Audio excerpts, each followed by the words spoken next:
secretly taped Jim Rohn. I didn't know that at the time.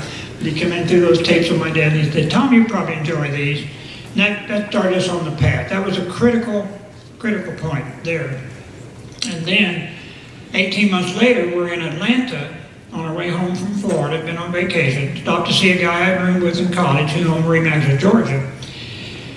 And I shared with him my frustration with the university. There's a lot of good things about a university, but there's incredibly bureaucratic. It's hard to get anything done. Dale, you know some of the bureaucracy. The power is really in the department in a university. It's not in the college and chancellors and all that. So anyhow, so the bottom line was when we left, my friend said, Tom, if you want to change your life, come down here and sell Remax real estate franchise in Georgia.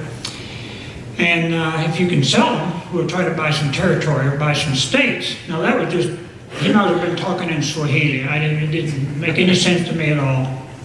And so driving home, I turned to Betty when she said, what do you think, Tom?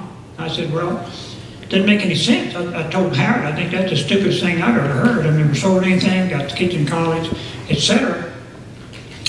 And it means we have to cash in everything we have. We have to leave the family.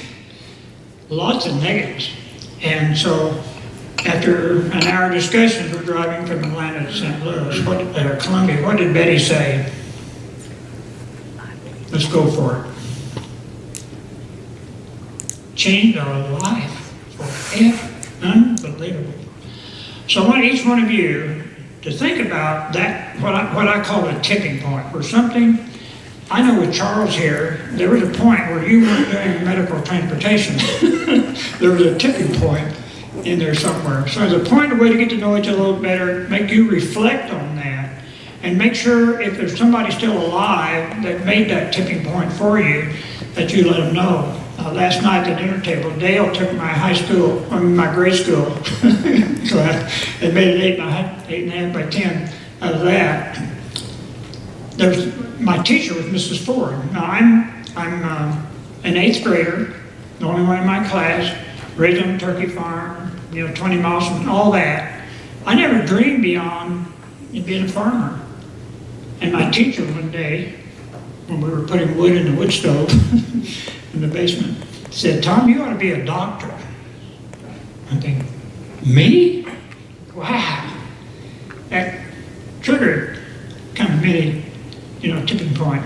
You all have experienced more than one, but think of one or two of a person or a tipping point that made a huge difference in your life. And then the thing of it is, what I want you to leave here thinking about, how can you do that in other people's lives? How can you make those connections? How can you follow up on those coincidences and say, why did I do that? Rich Collop, I introduced him. A lady found me online who's this, I guess like a vice president of commercial Pace Properties, isn't it, Rich? He followed up with her. Who knows, may become a customer at some point. So you just don't know, but my point is you follow up on those coincidences and see where they all go. So take a few minutes on that and then we'll wrap that up.